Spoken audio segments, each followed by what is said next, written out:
لا إله إلا الله لا بسم اللہ إله الرحمن الرحیم۔ إلا الله میں تمام مسلمانان عالم کو اور اپنی ماؤں بہنوں بیٹیوں کو سلام عقیدت مدینہ منورہ سے عید مبارک کے ساتھ یہی عرض کروں گا کہ عید کی نماز در حقیقت اس کے مسائل تو بہت زیادہ ہیں، لیکن یہ بات ذہن نشین کیجئے کہ عید کی نماز میں زائد تکبیرات کے ساتھ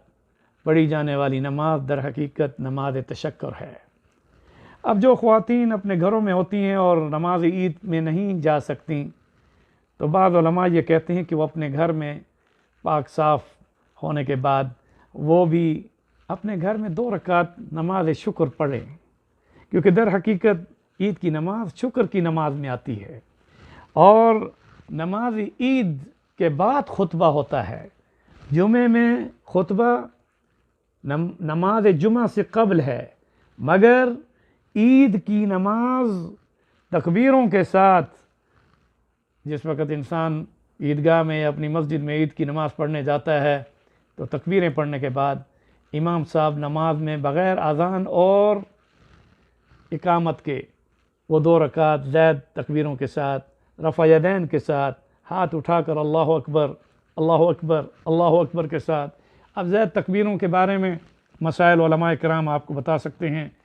اب رہا یہ کہ میں اتنا عرض کروں گا کہ زائد تکبیروں کے ساتھ نماز عید جو پڑھی جاتی ہے، نماز عید پڑھنے کے بعد جو خطبہ دیا جاتا ہے، بعض لوگ نماز عید پڑھ کر گلے ملنا شروع کر دیتے ہیں اور پھر روانہ ہو جاتے ہیں گھر کی طرف، حالانکہ رسول اکرم صلی اللہ علیہ وسلم نے عید کی نماز پڑھانے کے بعد خطبہ دیا اور صحابہ کرام نے اس خطبے کو بڑے اہتمام کے ساتھ سنا۔ بعض علماء کے نزدیک جیسے جمعے کا خطبہ سننا وہی شرائط عید کے خطبے کے سننے میں ہے، اور عید کے خطبے میں جب امام خطبہ شروع کرتا ہے تو وہ تکبیروں کے ساتھ شروع کرے، کیونکہ رسول اکرم صلی اللہ علیہ وسلم نے خطبے کے آغاز میں بھی تکبیریں اللہ اکبر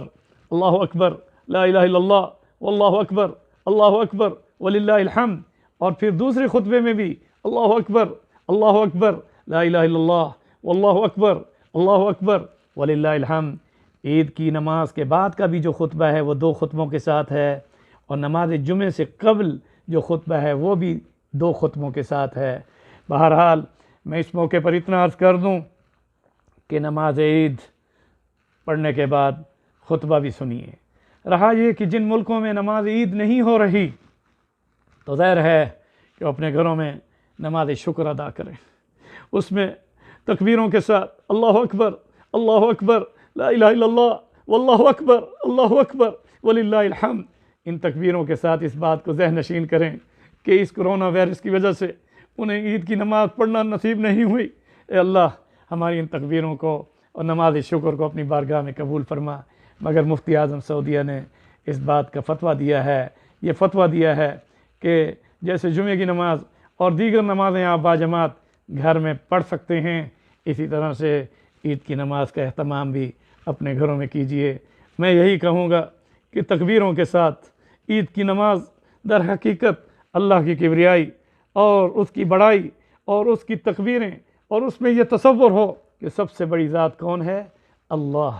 مالک الملک، تؤتی الملک من تشاء وتنزع الملک ممن تشاء وتعز من تشاء وتذل من تشاء بیدک الخیر انک علی کل شیء قدیر۔ اس موقع پر میں آپ سب کو عید مبارک کے ساتھ دعا دوں گا کہ رب ذوالجلال ہم سب کو اپنی حفظ و امان میں رکھ کر، ہم سب کی جان مال عزت آبرو کی حفاظت فرما کر، ہم سب کے علم عمر میں رزق میں عزت میں برکت عطا فرمائے، اور ہم سب کو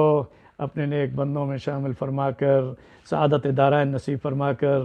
جنت کی بہاروں میں اکٹھا فرمائے۔ وصلی اللہ تعالی علی رسول محمد وعلی آلہ وصحبہ اجمعین۔ السلام علیکم ورحمۃ اللہ وبرکاتہ۔ کل عام وانتم بخیر، عیدکم مبارک، تقبل اللہ منا منکم صالحات۔ اللہم صلی علی محمد وعلی آل محمد افضل صلواتک بعدد معلوماتک وبارک وسلم علیہ۔ اللہ اکبر لا الہ الا اللہ واللہ اکبر وللہ الحمد۔